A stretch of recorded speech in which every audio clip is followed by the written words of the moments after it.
to ask the Secretary of State for Environment, Food and Rural Affairs if you'll make a statement on the Government's response to Storm Darragh. Firstly, I would like to say how sorry the Government was to hear that 2 people lost their lives during Storm Darragh, and I'd like to extend my sympathy to their family and friends. Late last week, the Met Office issued a red weather warning for wind covering for England and Wales, with wider parts of the UK covered by amber and yellow warnings. The Government immediately took action to prepare for the arrival of Storm Darragh. Ahead of the storm, we issued an emergency alert to over 3 million people in affected regions under a red weather warning, urging them to stay indoors. This was the largest use of the early warning system outside a test scenario.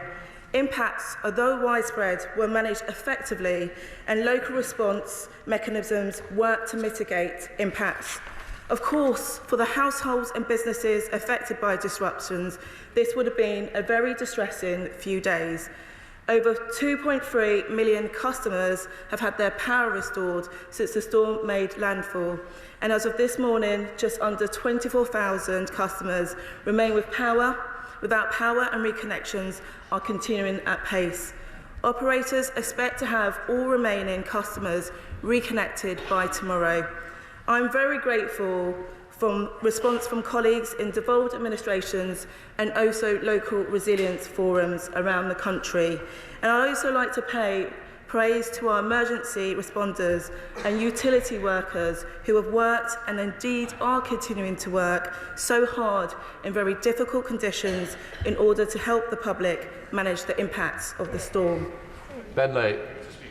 This urgent question, and I'd also like to thank the Minister for her reply and indeed join her in expressing my condolences to the families of those 2 individuals who have sadly and tragically lost their lives.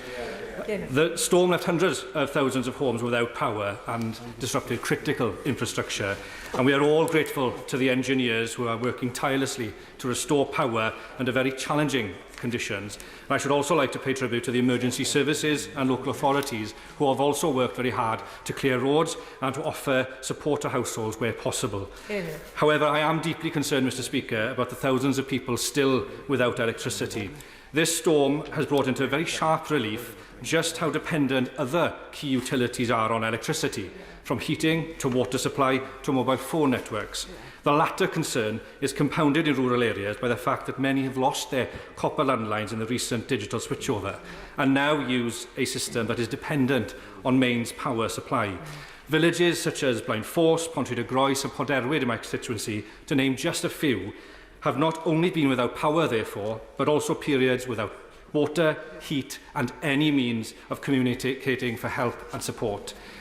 The increasing frequency of extreme weather events such as Storm Darragh due to climate change underscores the need for robust civil protection measures, encompassing both our immediate response but also long-term resilience planning. In this regard, Mr. Speaker, our experiences with Storm Darragh highlight a need to review the adequacy of current arrangements. For example, if rural areas such as mine are without mobile signal and no longer have copper landlines, how are they to receive important emergency information, let alone call for assistance? Would the Minister therefore commit to reviewing arrangements in light of this storm, including whether the Priority Services Register is adequate to address the needs of vulnerable residents during widespread power outages, and ensure that key utilities are equipped to mitigate the impacts of future extreme weather events? And finally, will the Minister outline the Government's immediate actions to work with the Welsh Government and local authorities in Wales to support communities who are still without power, as well as its longer-term strategy to strengthen national resilience in the face of extreme weather events? Minister. I'd like to thank the honourable gentleman for his question and for his efforts over the weekend in providing advice and support to constituents. And I know that many households across North and Mid Wales have been particularly affected by the damage and disruption caused by Storm Darragh, as the honourable member has mentioned. So I again extend my sympathy to all those that have been affected by cuts, flooding and other disruption, which I know would have been very distressing. I also want to pay tribute again to the emergency services and utility workers in North and Mid Wales who are continuing to work hard to support the households affected. The UK Government has been working closely with their counterparts in Welsh Government. I know this is an issue that the Honourable Member has raised concerns about. And my right honourable friend, the Chancellor of the Duchy of Lancaster, spoke to the First Minister on Friday, and we are still continuing to work closely together. So I hope he feels reassurance on that aspect. In my first response, I did set out how work is underway to resolve the situation in relation to properties without power and properties affected by flooding, as the Honourable Gentleman has rightly pointed out. More broadly, we are continuing to work with partners to ensure that the disruption has been caused is addressed as soon as possible, and that support is provided to those affected. And I hope the Honourable Gentleman feels reassured that we are constantly monitoring the work that we have done to see how we can improve it for future flooding situations like this and storm situations. So I hope the Honourable Gentleman feels reassured that the Government is taking this seriously, and I hope the whole House will support these efforts. Toby Perkins. Thank you very much, Mr Speaker. I'd echo the sentiments of my honourable friend, the honourable gentleman from Ceredigion and Brazili, in terms of people who lost their lives, but also all of those who've had their lives affected by flooding. Those of us who are in communities that have been flooded before know how desperately this impacts you, not just in the immediate aftermath, but for months and months afterwards. And one of the things that flood victims often say is that they have received false warnings on so many occasions that when the warnings come, they often don't have faith in them. Can the Minister tell us what the Government is doing to improve the reliability of these warnings so that we can actually be better informed, and also what we are doing to ensure the public are better educated about the limitations on these warnings that we get from the Environment Agency? I'd like to thank the Honourable friend for raising this really important question, and also talking about the impact this does have on constituents like his, and I know from across the country. The Met Office warnings, they are based on judgments on highly trained staff who have carefully collaborated to provide instructive advice to people, businesses, transport operators and emergency responders on weather in its store and impacts on limit and customer disruption. In this particular situation, the emergency alert was approximately sent to 3 million people across Wales and South West on the 6th of Friday, and has reached people that needed to be reached really effectively. We come to Shadow Minister, Dr Neil Hudson. Thank you, Mr Speaker. Can I first of all applaud the Honourable Member for Ceredigion for this question. Can I just ask the Minister, the Honourable Member asked some very detailed questions about communication and connectivity that are vital for rural areas. Can she commit to writing to the Honourable Member and actually putting that in the House of Commons library as well? There's important information that needs to be put on the public record. Mr Speaker, Storm Darragh has had and continues to have terrible impacts across the UK, and our thoughts are very much with the loved ones of those who tragically lost their lives in recent days, as well as the people whose homes and businesses have been devastated, and those who continue to feel the effects of the storm. We must not forget, Mr Speaker, that for at-risk communities, the mental health consequences can remain long after the storms and floods have abated and the blue lights have left. We would like to pay tribute on this side of the House to the emergency services, the Environment Agency, local authorities and volunteer groups for their efforts to help people in challenging and dangerous circumstances. The Government needs to focus in the coming hours and days on ensuring that those without power are reconnected quickly, and help will be given to those who have been driven out of their homes, the repair and reopening of buildings and schools, as well as the process for insurance claims so that residents can return home as soon as possible. What conversations are being had across government to ensure that this all happens? What discussions did the Honourable Lady have with ministerial colleagues across government, the Environment Agency and the Met Office before this latest storm hit? The Government's Flood Resilience Task Force was set up to improve flood preparedness. The Flood Resilience Task Force has met once and its next meeting is next year. Should it not be stood up more frequently and meet more regularly? The last Conservative government, Mr Speaker, committed a record £5.2 billion from 2019 to 2027 to provide significantly improved flooding defences across the country. Will the new Labour government continue that investment? The Farm Recovery Fund, initiated by the previous Conservative government to support farmers, is vital.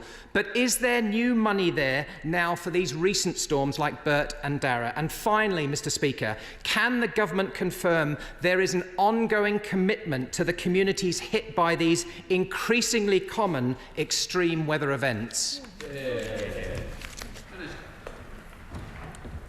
I'd like to thank the Honourable Member for his question. I would like to reassure the Honourable Member that the Government is working very closely with devolved administrations and organisations to address these issues. In fact, as I mentioned already, the Chancellor of the Duchy of Lancaster spoke to the First Minister on Friday, and we are still continuing to work together. As the Honourable Member has mentioned about the resilience review, work is being done in terms of strengthening that, and the emergency alerts have worked really effectively in terms of reaching those that are being directly affected. So I would like to say that in terms of the issues he's raised, particularly in terms of responding to the Honourable Member, we will be responding to make sure that his questions are answered. Ross Curtis. Statement and express my sympathies to those affected, and my thanks to the emergency workers and utility workers for all the efforts they've put in over the weekend.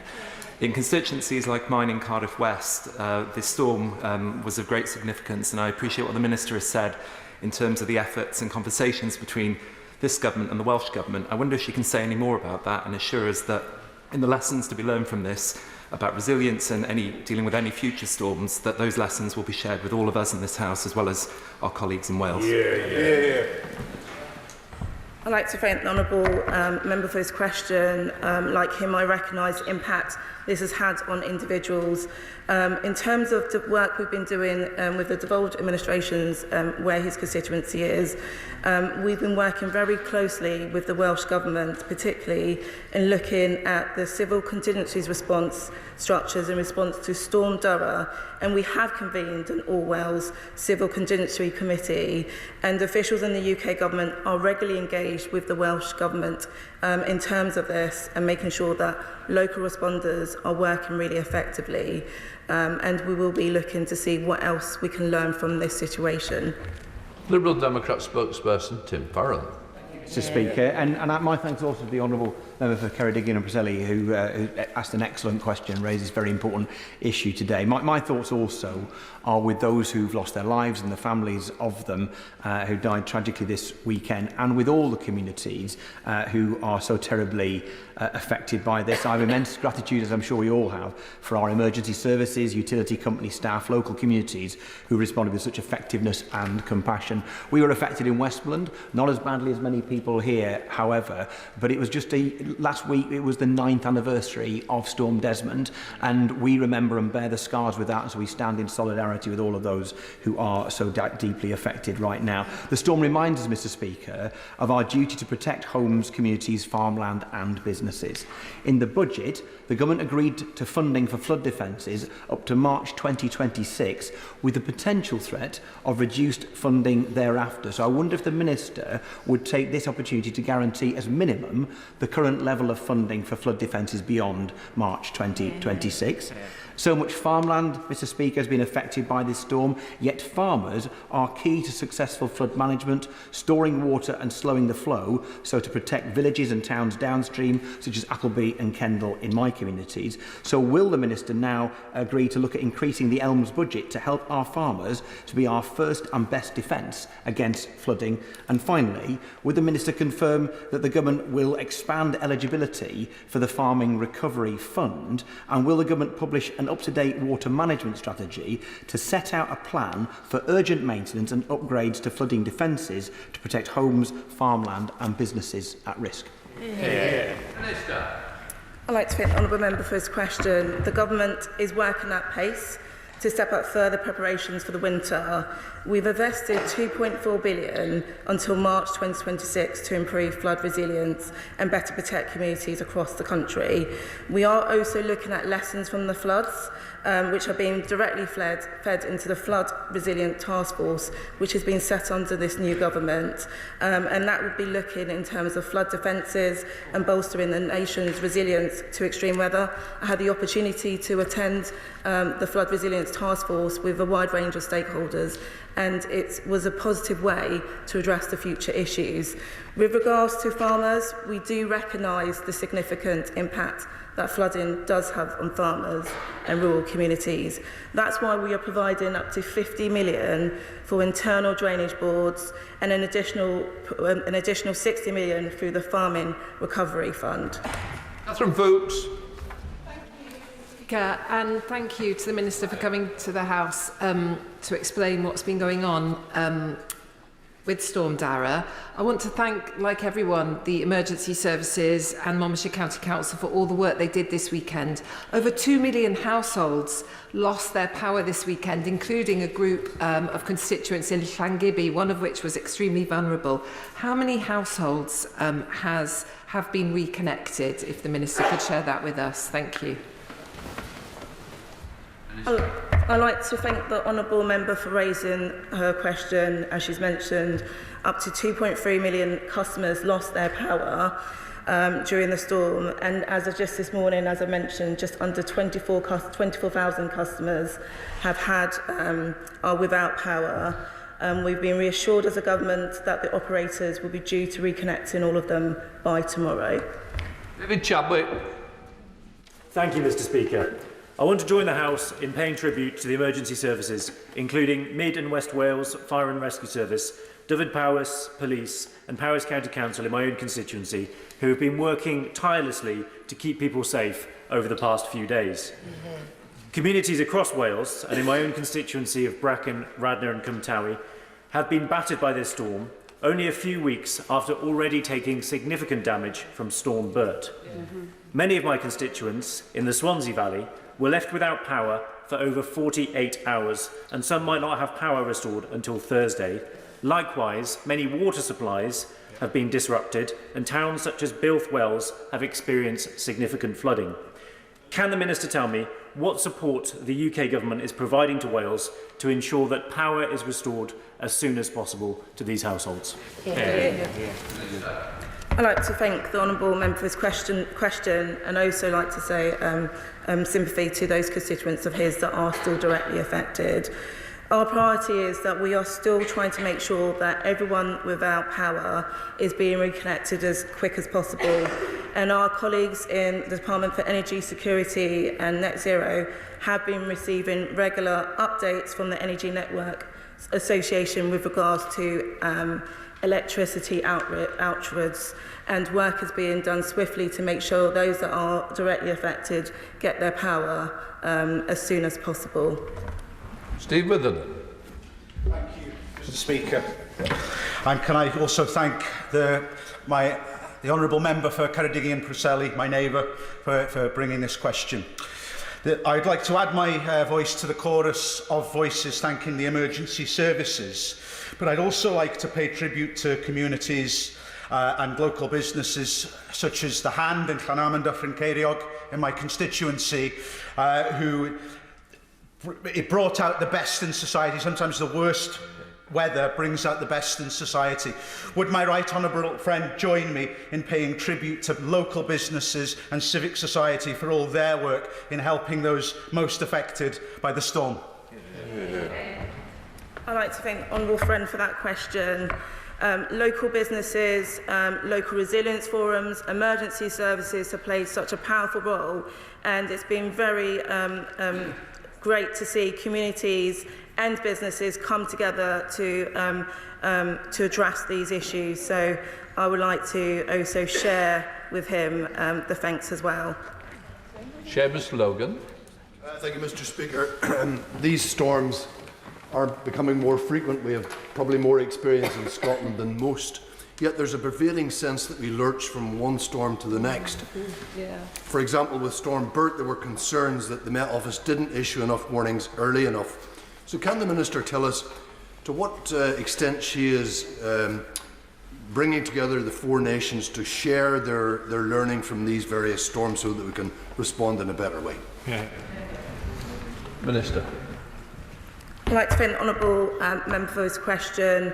So the government has been working very closely with devolved administrations. As I've mentioned, the Chancellor of the Duchy of Lancaster held a call on Friday to see what work could be done collaboratively with the devolved administrations. A meeting was held to see which areas were directly affected in terms of where there were threats to lives, and an alert was issued particularly to those areas as quickly as possible. And we are working with operators because we do recognise there was some delay, particularly in terms of with the operators in terms of getting that information. So we are working with operators to see how, if there is another situation like this, they can get that message out as quickly as possible. Julie Butler. Thank you, Mr. Speaker. Can the Minister please give an update on the extent of the flooding problem that took place as a result of the storm? Because rural constituencies like mine in Shrewsbury, we had the double whammy. We were battered by the storm and then we were deluged once again by flooding. And that double problem is also much more sustained. Thank you. Minister. I'd like to thank the Honourable Member for her question. A lot of work has been done in this area, but if she writes to me, I'll be able to respond to that issue directly with adequate response. It's Sybil Roberts. And I thank my honourable friend, the member for Ceredigion, for securing this question. Electricity supplies have yet to be restored in some Gwynedd communities more than 72 hours after the red weather warning. Switching from copper to digital technology means that all landlines will need electricity to work in future, and so do mobile masts, and these are reserved Westminster matters, not devolved. Will she speak with her colleagues in DCMS and commit to a government assessment of the resilience of mobile and landline communication in Wales, and also the adequacy of the support given by BTEE to elderly and vulnerable people during the switchover process? Minister. I'd like to thank the Honourable Member for a question. I would like to say firstly that engineers have been working with the National Grid's electricity distribution and other networks tirelessly to ensure that there are positive steps and support that are given to reconnect customers, and particularly vulnerable customers, as the Honourable Member has said. If she writes to me about the issues that she is talking about, we can certainly look into it in further detail. Michelle Welsh. Thank you, Mr. Speaker. Will the Minister join me in paying tribute to our fantastic volunteers who worked in difficult circumstances around the clock, playing a critical role in protecting people and homes? And will she visit my constituency to meet with volunteers, including those from Loudon, Renneth and Hucknall, who continue to face the threat of flooding? Start. I'd like to thank my honourable friend for a question. I also like to say thank you to the volunteers that have worked really hard to provide support. With regards to her visit, I always try to do visits around the country. If she was to write to me, I'll see whether I'm able to do it and see if I can go with the flooding minister to do a visit to her constituency to see the hard work that volunteers have been doing in her constituency and across. Ellen Morgan. Very much, Mr. Speaker. This morning there are still 2,500 people in North Shropshire without power. That is down from 8,000 yesterday morning, and I'm grateful to all the engineers who've worked so hard to get those people back online. But we also lost power to water booster pumps on Sunday, so a large area of North Shropshire experienced low water pressure. The town of Wem, which is sizable, had large areas with no water at all. And this was despite it only being a yellow weather warning. So it really does feel as if the resilience of the utility companies isn't where it needs to be to respond to an event of this nature. Can she reassure me what she's doing with the utility companies to make sure that we are more resilient in future, because these events are going to happen more and more frequently as the impact of climate change worsens? Minister. I'd like to thank the Honourable Member for her question, and she's very right to raise that question. We are working very closely, our colleagues are working very closely in the Department for Energy, Security and Net Zero, and are, as I mentioned earlier, are receiving updates in terms of energy network associations. If any of her constituents are directly affected by this, I would like to urge them to call the network operator directly by dialing 105 or visiting the Power Cut 105 website. But she is right for us, right to say that we should be exploring how this could impact us in the future. John Davies. Thank you, Mr. Speaker. In Ironbridge Gorge, a World Heritage Site in my constituency, it's the days after the storm, as the river fills up from the water from Wales. Will the Minister commit to ensuring that areas like mine, which are secondary, get the attention of the Government? And will Government departments ensure that the economic hammer blow that flooding causes communities like mine will be considered in any future grants applications by the local authority? Minister. I'd like to thank the Honourable friend for his question. We are currently doing a review of the flooding formula, which will address some of the issues that he has raised. Thank you. Alison Bennett. I am incredibly concerned that funding for organisations that coordinate multi-agency responses in events of emergency, such as the Sussex Resilience Forum, are looking to have their funding end in April next year. Will the Minister commit to long-term statutory funding for crucial organisations that plan emergency responses like the Sussex Resilience Forum? Minister. I'd like to thank the Honourable Member for her question. There is already a long-standing relationship between the central government and local responders, and that is underpinned by the Civil Contingency Act. And also MHCLD already works with local resilience forums in preparing for during responses to emergencies, and also providing a direct line of communication with central government. The Met Office is our statutory responder to the Civil Contingency Act, which strengthens its role at the heart of UK resilience communities, and I do recognise the role that resilience forums do contribute to the country and the role they've played, particularly during this. Thank you, Mr. Speaker. Northumberland has been battered by storms in the past, in recent years, most dramatically and most devastatingly Storm Arwen. So can the Minister assure me that she and her colleagues are taking proactive steps to protect communities in some of the most isolated places in my constituency from the devastating impact of those storms? I'd like to thank the Honourable Member for his question. The Government under DEFRA set up a Flood Resilience Task Force which is looking exactly into those issues that he has raised. Thank you, Mr. Speaker. Storm Darragh brought 96-mile-an-hour winds, flooding, power outages, and it came hot on the heels of Storm Bert, which brought severe rainfall and terrible flooding. Now, given the strong evidence that links increasing frequency and severity of storms to climate change, can I ask, what's the Minister's response to the comments of Emma Pinchbeck, the new Chief Executive of the Climate Change Committee, who said at the weekend that the UK is not ready for these increasingly severe impacts of climate change? What is the government doing? What will the government do to make adaptation an urgent national priority? Thank you. Minister. I'd like to thank the Honourable Member for this question. As she knows, we have just come into government. We have set up a Flood Resilience Task Force. We are also carrying out a resilience review. So we do recognise the issues that she has raised. And as a government, with a few months in, we are already proactively looking into this. Becky Gatt. Thank you, Mr. Speaker. I'd like to associate myself with the regards of the Minister and so many across this House in commending our local authorities and our emergency services for the hard work that they did to make people safe.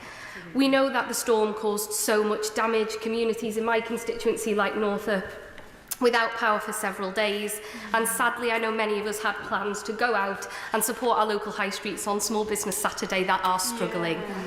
It feels like there's a palpable commitment in this chamber to preparedness, and with that I would like to ask the Minister what conversations were had with the Welsh Government prior to the storm to ensure that we were ready to tackle it. Minister. I'd like to thank the honourable friend for her question. The government is regularly meeting with officials in terms of looking at how we can work with devolved administrations. In terms of how we're looking at in terms of preparedness, as I mentioned, we're doing work on the resilience review. I've done a huge amount of engagement with various stakeholders and devolved administrations to make sure that no one's left behind in making sure that we are prepared in the future. And David. Mr. Llefarydd. Firstly, let me thank the emergency services, Carmarthen County Council, the local authority and National Grid engineers for working so tirelessly to help residents without power in Caerfyrddin. And can I also give a little shout out to the farmers who actually helped clear the roads with their chainsaws as well.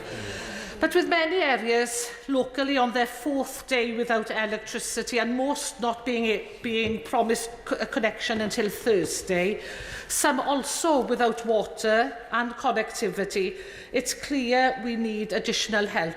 The 105 line is not working, it's overwhelmed. It's not its fault, it's just overwhelmed with the number of calls that are being received. What advice does the Minister have in rural communities such as Trelech and Brechfa, Blaenwain and Llanarthne, who are in desperate need for generators within their local community halls, their village halls and community centres, where they locally can provide hot water, hot meals and a place actually to charge their mobile phones? Can we do something about this, Minister? Minister. I'd like to thank the honourable member for her question and also also show sympathy to what her constituents are going to. I'm disappointed to hear that there are issues with the networks in terms of constituents reaching those networks. We are trying our best to work with those networks to see how we can particularly consider the wider lessons in the future. If she writes to me directly about these specific matters, we can certainly explore this further. Victoria College. Thank you, Mr. Speaker. In Harpenden and Berkhamsted, much of the impact of Storm Darragh is wholly preventable, such as the Flamstead village being cut off with Trowley Bottom and Checkers Lane being flooded, Station Road in Harpenden, Putnam, and next to our Hospice of St Francis is Shooters Way, which is repeatedly flooded, and they're worried about ambulance access. So I'd ask the Minister, what are the government doing to work with local authorities with a long-term strategy to prevent a lot of this repeated damage from storms like that as Storm Darragh? Minister. I'd like to thank the honourable member for her question. We're doing work with local resilience forums. We're also carrying out a flood review. And as I mentioned, that there is a flood task force that has been set up, which is exploring those issues that she has raised. Thank you. Steph Aquarel. Thank you, Mr. Speaker. While the damage from Storm Darragh was thankfully limited in North Norfolk, we did see a number of properties suffering power cuts in my constituency, which lasted well into Monday. These have highlighted once again the problem caused by mobile phone signal in rural parts of North Norfolk, as others have spoken of too. Many people didn't receive updates and can't access real-time SMS information. Can the Minister tell me what discussions she has had with colleagues in DSIT about ensuring we fix these not spots and keep my constituents safe and connected when the next big storm hits? Minister. I'd like to thank the honourable member who promoted me there just for a moment.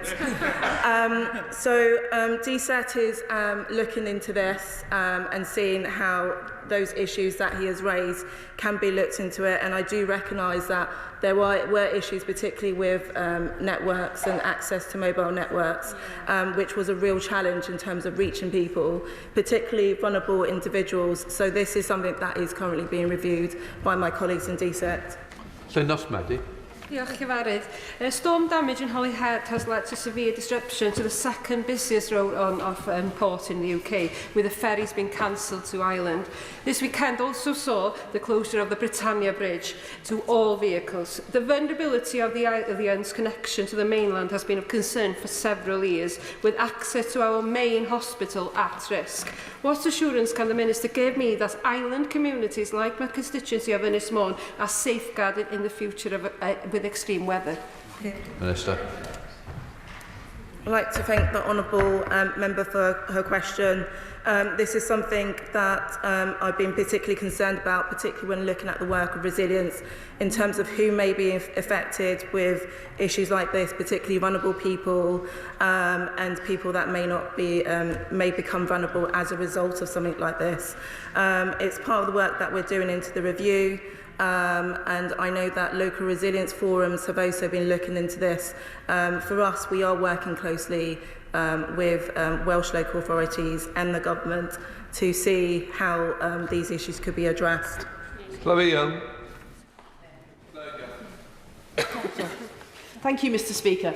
Storm Darragh is the second serious storm to hit my Thornbury and Yate constituency in recent weeks, coming so soon after Storm Bert, which caused serious flooding disruption, and I'd like to thank everyone involved in the response. These storms are not going away, and due to the impacts of climate change, they're only likely to get worse. We need a clear framework of support for local authorities to ensure that they know when they will get the support and what the support will be. So can the Minister please provide some clarity on this? Minister. I'd like to thank the Honourable Member for her question. We are working very closely with devolved administrations and also local resilience authorities and emergency responders on a regular basis to see how we could address this. Next year in April, the UK Resilience Academy will be launched, and that would be a great way of us looking at lessons and how we can strengthen our responses to issues like this. Jess Brownfellow. Thank you, Mr. Speaker. My residents in Bursted, Pagham and across my constituency of Chichester live in constant fear of storms like Darragh that cause severe localised flooding, which often isolates communities and also closes businesses, often for months on end. There is funding available for local communities to improve their flood resilience, but this year West Sussex County Council cut that pot of funding by a third when the problem in my patch is only getting worse. How does the Minister expect communities to be resilient to flooding if local councils are eroding that funding? I'd like to thank the Honourable Member for her question. Specifically in terms of what West Sussex County Council has done, we don't have authority in terms of how they do that. But we have been advising councils who are under a lot of pressure at the moment to see how they could be looking at resilience in terms of issues like this. And this is an issue that I think is really important, that hasn't always been championed, and hopefully it's a conversation that we can all spread and encourage people to play a role in that. Joshua Lennon. Thank you, Mr. Speaker. Hurley and Cookham in my constituency have been hit time and time again as a result of storms. So will the Minister confirm what work the government is doing to protect villages along the Thames that often get flooded several days after the storm has passed? Minister. I'd like to thank the Honourable Member for his question. As I mentioned, we've set up a flood resilience task force which also looks at constituencies like his to make sure that they're not impacted. As a government, we have also invested £22.4 billion until March 2026 to improve flood resilience and better protect communities in the country.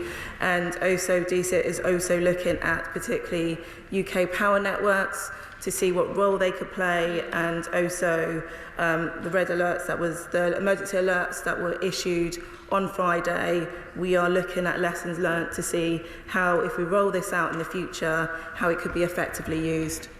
Now come to Jim. Thank you, Mr. Speaker. Can I thank the Minister very much for her positivity and helpful answers, and it's very clear that the Minister is doing her best to try and make things better. Also, put on record thanks to all of the emergency workers and service across this great United Kingdom of Great Britain and Northern Ireland for their sterling efforts. Storm Darragh, Minister, saw the cancellation and delay of numerous trains and flights across Northern Ireland and further afield across the United Kingdom of Great Britain. Whilst these circumstances cannot be helped, there will be thousands, indeed probably more than thousands of people who have been at a financial loss due to the cancellations and delays. What steps will the Minister take to ensure that air and rail companies across the United Kingdom of Great Britain and Northern Ireland do their bit to ensure due compensation is paid to constituents and that they are not at a loss due to the weather conditions? Thank you. Minister. I'd like to thank my honourable friend for his question. This is something that we need to look at how we can work collaboratively, particularly in terms of how his constituency is impacted, but also seeing what the challenges are in terms of why these matters aren't being addressed, particularly at a local level.